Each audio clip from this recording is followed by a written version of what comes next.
ഒരു 2-3 ആഴ്ചയിൽ കൂടുതലാവുന്നു കേട്ടോ. ഞങ്ങൾ 3 പേരും കൂടി ഒന്നിച്ചൊന്ന് പുറത്തോട്ടൊക്കെ ഇറങ്ങിയിട്ട് എല്ലാ ശനിയും ഞായറും ആകുമ്പോൾ എങ്ങോട്ടെങ്കിലുമൊക്കെ പോകണമെന്ന് വിചാരിക്കുവേ. പക്ഷേ സമയമാകുമ്പോൾ അങ്ങ് മടിക്കും കേട്ടോ. അപ്പോൾ ഇന്നായപ്പോൾ ഞങ്ങളിവിടെ ക്രിസ്മസ് മാർക്കറ്റൊക്കെ ഓപ്പൺ ആയാലും അതൊക്കെ പോയി കാണണമെന്നും പറഞ്ഞിരുന്നതാണ്. പക്ഷേ സമയമായപ്പോൾ ഈ മഴ കണ്ടപ്പോൾ അങ്ങ് മടിച്ചു കേട്ടോ.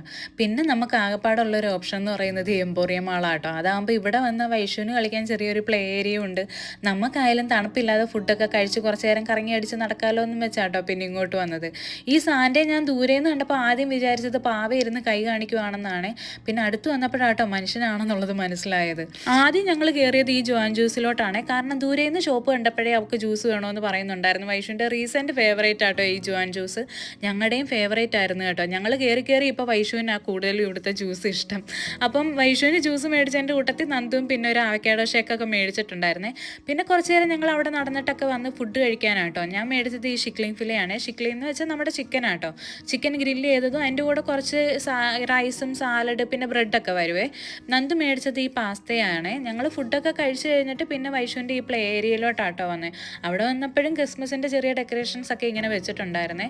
വൈഷുവിനെ ഞങ്ങൾ പാർക്കിലോട്ടൊക്കെ തന്നെ ആയാലും കൊണ്ടുപോയിട്ട് ഒരുപാട് നാളാവുന്നേ. കഴിഞ്ഞ വിൻ്ററിലൊക്കെ ഞാൻ അവളെ സ്കൂളിൽ നിന്ന് വിളിച്ചിട്ട് വരുമ്പോൾ മിക്ക ദിവസം പാർക്കിൽ കൊണ്ടുപോയിട്ടായിരിക്കും കേട്ടോ വീട്ടിലോട്ട് കൊണ്ടുവരുന്നത്. പക്ഷേ ഇപ്രാവശ്യം ഞാൻ അവളെ അങ്ങനെ പാർക്കിലോട്ട് കൊണ്ടുപോയിട്ടേ ഇല്ല കേട്ടോ. ഒന്ന് തണുപ്പും പിന്നെന്ന് വെച്ചാൽ ഇവളെ ഇപ്പോൾ പാർക്കിൽ കൊണ്ടുപോയിട്ട് തിരിച്ചു കൊണ്ടുവരുന്ന കാര്യമൊക്കെ കുറച്ച് ടാസ്ക്കാണ്. വിളിച്ചാൽ വരുത്തതും ഒന്നുമില്ല കേട്ടോ.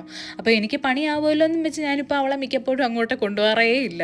പിന്നെന്ന് വെച്ചാൽ ഇവിടെ പെട്ടെന്ന് ഇപ്പോൾ ഇറിറ്റേറ്റ് ചെയ്യും. ഇപ്പം തന്നെ ഉണ്ടോ 4 മണി ആയിട്ടേ ഉള്ളൂ കേട്ടോ. അത്യാവശ്യം നല്ലപോലെ തന്നെ ഇറിറ്റേറ്റ് ഉണ്ടായിരുന്നു. പിന്നെ അവളെ കുറച്ച് നേരം അവിടെ ഇരുത്തി കളിപ്പിച്ചിട്ടൊക്കെ ഞങ്ങൾ പിന്നെ അവിടെ നിന്ന് ഇറങ്ങി കേട്ടോ. പുറത്തിറങ്ങിയപ്പോഴാണെങ്കിൽ അത്യാവശ്യം നല്ല തണുപ്പും ഉണ്ടായിരുന്നേ. പൊതുവേ ഈ ഹില്ലിയിൽ അത്യാവശ്യം നല്ല തണുപ്പും നല്ല കാറ്റും ആയിരിക്കും കേട്ടോ മിക്കപ്പോഴും. അപ്പം നമുക്കിനി പിന്നെ കാണാവേ. ബൈ.